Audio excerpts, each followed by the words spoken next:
کوڵە جوانەکانم فیتنەکان لە زمانێکە بۆ زمانێکی کە ئەگۆڕێن ئەو پرسیارانی بۆ گەنجانی سەردەمی پێش ئێوە ئەو ڕوژێندا شەیتان ئەیوروژان بۆ ئەوەی بێدینیاکە ئەمڕۆ پرسیارەکان زۆر لەوە گەورەترن بە پێی تێکەڵبوونی مرۆڤەکان حەزارەتەکان و شارستانیەکان و ژیارەکان کە ئەچن بە ناویەکە پرسیارەکان گەورەترە بێ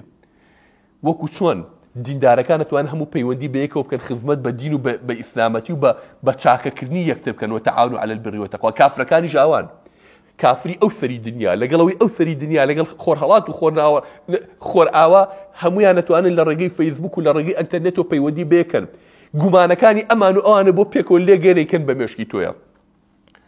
وەسائلەکان و شێوازەکان بۆ محارەبەی دین و دیندارەکان ئەکەن بەیەک بۆ ئەوەی تۆی پێدواخەن و لە دین فریو بن ئەوانش هەموو توانەکانی خۆیان کردۆ بەیەک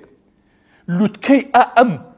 فێڵ و تەڵەکە و کەید و حیلە و فێڵبازی کە بەکارێنێ دژی ئەهلی ئیمان لە ئاخر زمانە خۆی لە دەجالا بینێتەوە ئەمانە هەموو دەجالۆچکە بچکۆلەکانن فێڵ و تەڵەکەی ئەمانە هەموو کۆکرێتەوە لە ئەخیرا لە یەک کەسە کە ئەویش دەجالی ئاخر زمانە کە پێغەمبەر صلی الله علیه و فەرمێ لەو ڕۆژووی ئاتەم هاتووە تا ڕۆژی قیامەت فیتنەیەکی گەورەتر نایە لە فیتنەی دەجال بۆیە پێغەمبەر صلی الله علیه و فەرمێ بەرەو هەر شوێنێک هاو ئێوە بەعەکسەوە لێی دوورکەونەوە ئەفەرمێ قەسەم بەخوا زەلامی وا دێ پیاوی دیندارە مەلایە پیاوی ئاینیە خواناسە بانخوازە تێگەی دەجال پیاوێکی دیموکرات خوازە لەوەرە قەناعەتی پێکەم کە من خوام ئەوش لەگە پیاوە بابێ قەناعەت بە من کاکە خوام بەرەوە ڕوویە ڕوا لەو سەرۆیەت دەجال قەناعەتی پێکردو فیتنەکانی ئەمەندە گەورەن بە قوربان برادەرێک گوتیان بتوێتی وڵاجا ئەڵێن دەجال لە حەدیث هاتووە ئەڵێن دەجال لە ناو چاوانی نووسراوە کافارا کافر جاڵا گەرەوە ئاسانە کەسمان پێی هەڵ ناخەڵەتین لە ناو چاوانی نووسرابێ کافر کێ شوێنیەکەوێ ئێوتیان پیان وتوت کابرایی کەش جوابیاوتەوە پێوتوێتی بە قوربان خۆ جگەرە هەموو پاکەتە جگەری لێی نووسراوە التدخين سبب رئيسي لأمراض السرطان هۆکارێکی سەرەکی سەرەتان و هەرچی دکتۆری دنیا هاواری لێکاڵە تووشی سیل و دیق دەکات مەی خۆکەچی هەموو شەڕەتی لەسەری پەلاماری و جگەرەژەخوا خۆ بۆ نیە وەڵا لەناو چاوی نووسرابێ کافارە خەڵکێکی زیاتر چ شوێنێکرد یعنی تۆ ئەبێت خۆش باوەڕ نەبیت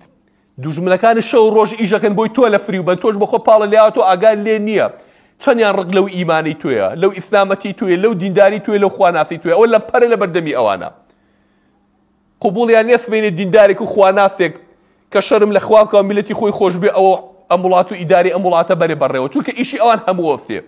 یەکێ باوەڕی بە فەساد و بە گەندەڵی و بە عەرە خواردنەوە و بە دزی و بە فزی نەبێ ئەگەر ئەمە بێتە پێشەوە ڕێ لەوان نەگرێ لەبەرەوە ناهێڵن تۆش ئەبێ ئەمە بزانیت ئەبێ موسڵمانان هەموو پێکەوە فکریان بکەن بە یەک کۆشیان بکەن بێگەم گەنجە جوانانی کە لە زانکۆرە بێ زۆر لەوە گەورەتر بن لە ئاسێکی بچووکا بیرکەنەوە لە قەزەی فکرە هەڵتان نەخەڵەتێنن معقولە هەتا ئێستاوتە لەو تەلەڤیزیۆنانە دیقە دێم شەوانەوە کتێبەکانی کارل مارکس و ئەنگلسوانەی کە ئەمانە ئێکسپایر بوون لە وڵاتەکانی خۆیان خەڵک هەمووی کردە ناو تەنەکەی خۆڵەکەەوە کەس کتێبیان ناخوێنێتەوە کەس شۆر فکریان ناکوێت فکرەکە بە پراتیکی و بە تەطبیقی لە وڵاتی خۆیان فەشەلی هێنا 70 دانەفار خەڵکیان پێ کافر کرد عالەمیان پێ برسی و داماو کرد حەربی دنیایان لەسەر کرد مەلاین خەڵکیان لەسەر کوژ اینجا فڕیان دایە ناو تەنەکەی خۆڵ و زبڵدانی مێژووە تازە بە تازە خەڵکێک لێرە ئەم نێشتە جوراوانە ئەجێتەوە چاپی تازەیەکن بە تەرجمەی کوردیەوە بۆ بڵاوەکەنەوە ئەها جان پۆل سارتەر چی وتووە ئەها مارکس چی وتووە مارکسێکی دۆڕاو لە ئیقتیسادە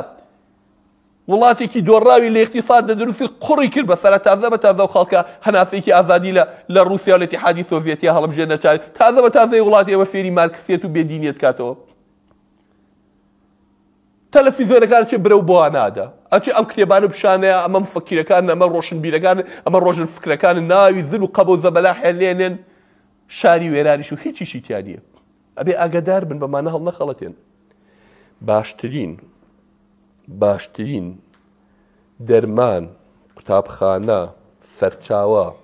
بۆ ئەوەی ڕەدی ئەو گومانانە بە گومانە خەتەرەیەکانی جۆری یەکەم بە گومانە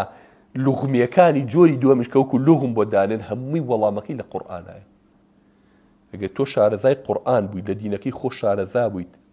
کەلامی ڕەب العالەمینی خوێندەوە لێی تێگەیشتی وەڵامی هەموو گومانەکانی تایە